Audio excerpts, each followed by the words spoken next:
What is the #1 decluttering strategy that all of these books tell you to do? It's the same strategy I have taught other professional organizers and my clients to do for the last 15 years. Stick around to learn about this strategy and how to get my free home organizing roadmap. Hi, I'm professional organizer Katherine Lawrence. I help you live a life with less clutter so you can have space for the things that truly matter. If you've read Marie Kondo, Peter Walsh, Swedish Death Cleaning, they all give you the same advice. And that is to gather and sort like items before deciding what to keep and what to toss. So how does that work exactly? Step 1 is to pick the room that you are going to declutter. That could be your kitchen, your bedroom, your family room, but pick one space to concentrate on first. Second, you want to look around that room and make a mental note of all the different types of things that are in that space. For example, if you're going to declutter your bedroom first, take a look around and you may see things like clothes, books, electronics, toys, and linens. So step 3 is to start gathering in piles those different categories.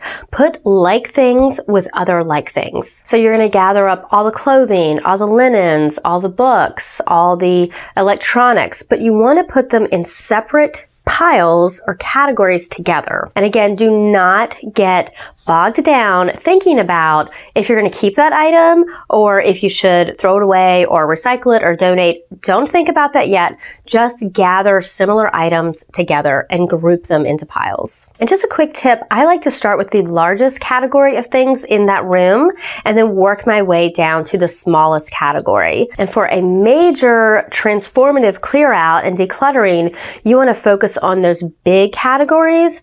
And for a light pickup and just kind of quick tidying of your room, you can focus on the smaller categories. And number 4, let's take a look at one of those categories. So now you've gotten everything sorted and you're ready to get into your first category.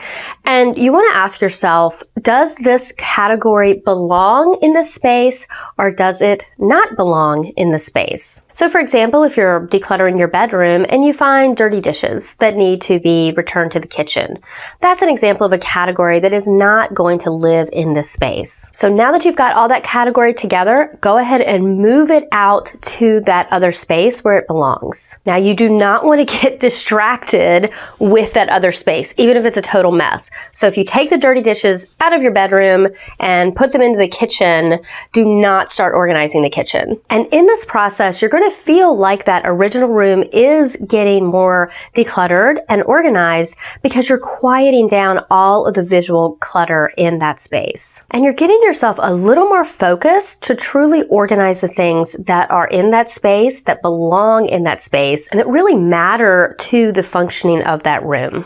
So now you should be looking at categories in that room that belong in that room, things that would make sense to keep in that space that you're trying to declutter and organize. And when you get into that first category, make sure that you gather everything else from the house that fits into that category.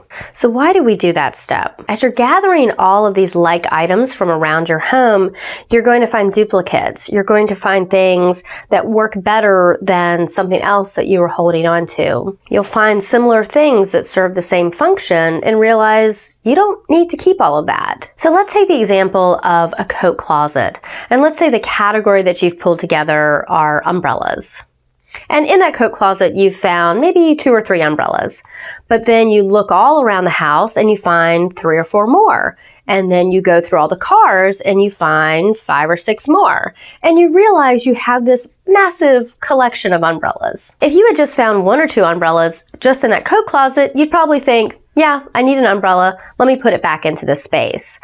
But as you've gathered all of the umbrellas from the rest of the house, from the cars, you realize I have, 10, 15 umbrellas, and that's just too many. I really just need to keep 1 in the coat closet and 1 in the car and declutter the rest. And you were able to make that decision easily because you could see all of that category together. You're delaying that decision until you get everything together in that category that you own, and then you're going to make an informed decision. And one of the main reasons to gather and sort like items before you make a decision is to avoid something called decision fatigue. Decision fatigue is a real phenomenon, and you will notice that as you're making too many decisions, the quality of decision making deteriorates over time. If you start to organize a room in your house and you pick up individual items and try to make a decision without considering how the entire house functions and how many of those items you already own, you may end your decluttering session in total frustration and just give up without accomplishing organizing bliss.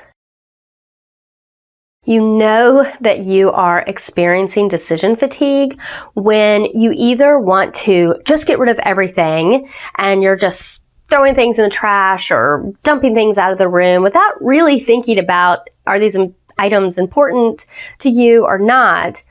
Or the other way I see decision fatigue is when people just shut down completely and they're unable to make decisions about the things they want to keep in their home. So remember to gather and sort like items before you start making decisions about what to keep and what to toss. Your brain will thank you and your decluttering efforts will be far more peaceful and productive. So what room in your house needs the most decluttering? Post your answers in the comments below. Sorting your things into like categories first is the 4th step in my home organizing roadmap. You can pick up a free copy of this roadmap by clicking in the link in the description below. Thanks for watching and I'll see you next time.